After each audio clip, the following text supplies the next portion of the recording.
Yeah, and like here, the train system is just like, to me, is so smooth. It's the smoothest I've seen in any country.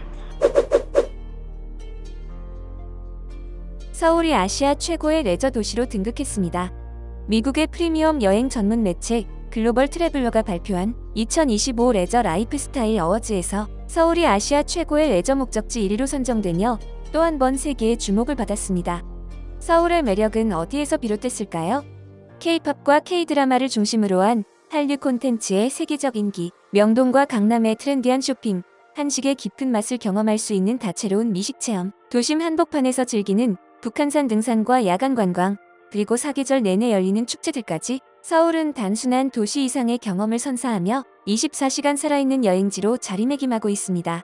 하지만 여행지와 거주지는 다릅니다.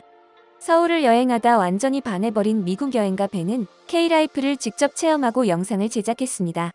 그는 한국살이가 쉽다고만 말할 수는 없다고 하는데요.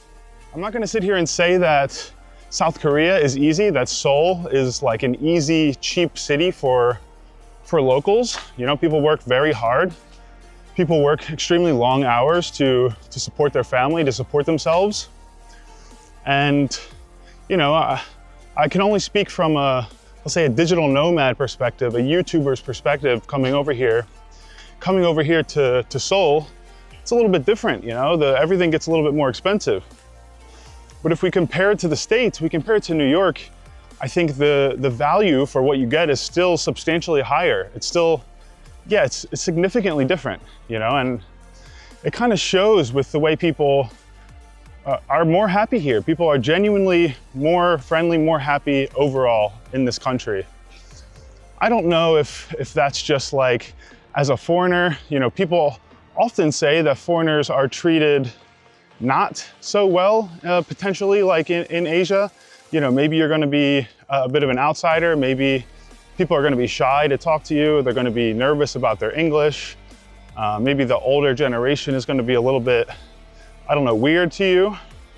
And that has not really been my experience. So for the most part, like 99%, yeah, very nice people. 밤 11시에 혼자 지하철을 타고 이동해도 변하지 않은 나라, 공원에서 새벽까지 산책해도 마음이 놓이는 나라가 세상에 몇이나 될까요?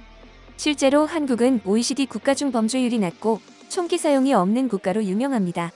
벤 역시 이 문제를 절대적으로 높이 평가하는데요. Another huge thing would be safety. You know, it's kind of blown up a bit in the media recently about the US and safety issues, crime issues, you know, people shoplifting and gun crimes. Like, it's a little bit rampant. I can say that maybe the media does kind of over exaggerate things like that, but it is very much going on. It is something you very much experience there. Now, in New York City, in Brooklyn, I've been held up at gunpoint 2 different times in my life. One time, like maybe, I want to say like 8 years ago, 9 years ago, and then again, like maybe 5 years ago. And it's not a great experience, you know? It's something that really shakes you up. And I don't think that that's something that would happen here. I can say, without a doubt, the safest country I've ever been in. But Korea is just like another level of that. It's just like, you do not fear for your safety here. You know, you always have to use your best judgment and not be stupid, you know that something can always happen.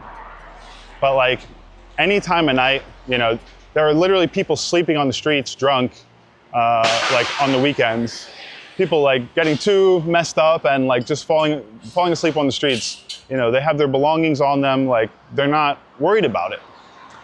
People leave their stuff unattended, unlocked in the gym and wherever. And they're just like, nobody's worried about their stuff or something happening to it. And again, something could always happen, but like, it's nice that there's a society where people trust each other. 벤은 한국에서 겪은 가장 충격적이면서도 인상 깊은 순간을 서로 믿을 수 있는 문화라고 설명합니다. You know, there is literally unmanned 24-hour convenience stores here with everything just out. You know, anybody could, in theory, run in there with a mask and take items and like leave. You know, if this was in the US, there's just a store full of goods, full of items, You know, there's also like a pet store I know that's like 24 hours, has like expensive stuff inside, and you can just go in and then you pay for it when you leave. There's no staff. And like this couldn't happen in New York or actually anywhere in the United States. Like this could not happen. You know, it's unfortunate, but like that is our society. That is our culture. 서울의 환경을 미국 대도시와 비교해서도 설명하는데요. But I think it's fair to compare Seoul to New York or compare Seoul to Los Angeles, which is equally dirty or more dirty and more homeless issues and, you know, more problems. Seoul is to me most similar to New York. You know, it's, yeah, cleanliness. I mean, everything from the buildings to the streets, it's a whole different thing. Okay, maybe they're lacking garbage cans here a little bit. That is one thing I can say. There's not garbage cans to throw stuff away.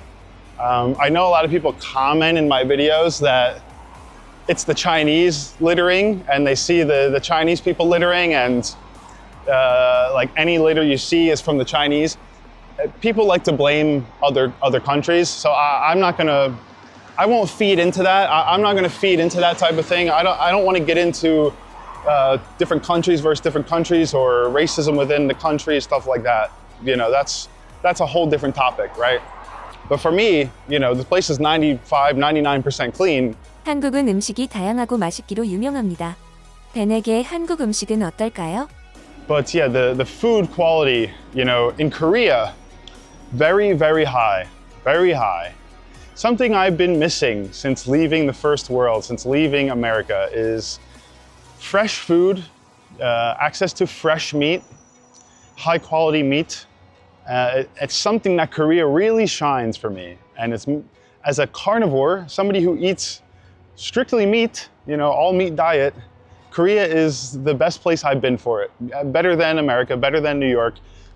It wins, you know, and the amount that I can spend to eat like a high quality carnivore diet here is not too bad, not too bad.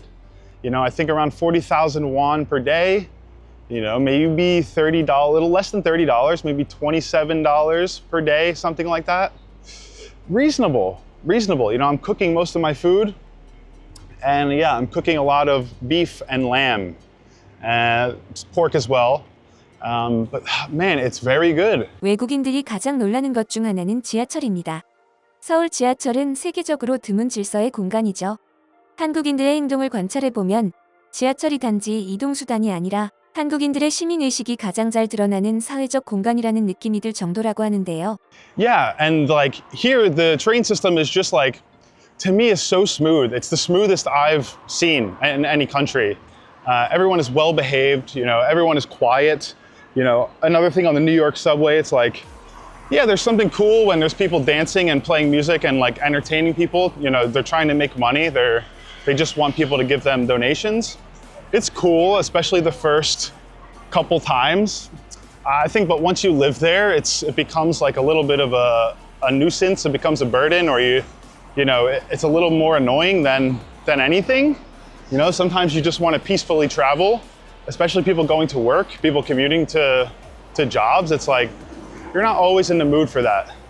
And sometimes it can brighten your day. Sometimes somebody's really good, somebody doing some cool tricks on the poles in the subway, but other times it's not that. Other times it's like, it's not that, and it's bothersome. And it's nice to not have to deal with that here, you know. Everyone just very, very polite and quiet, to the point that you feel weird to talk. You feel weird to have a conversation in the trains here.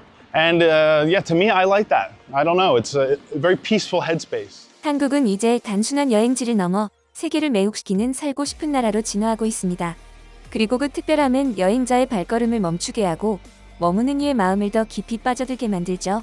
이 특별한 매력이 오래도록 이어지길 바라며 오늘 준비한 소식 마치겠습니다. 여러분의 소중한 의견을 남겨주세요. 바쁘시더라도 구독과 좋아요 부탁드립니다. 시청해주셔서 감사합니다. 앞으로도 더욱 노력하여 유익하고 재밌는 콘텐츠로 찾아오겠습니다. 지금까지 단골이슈였습니다.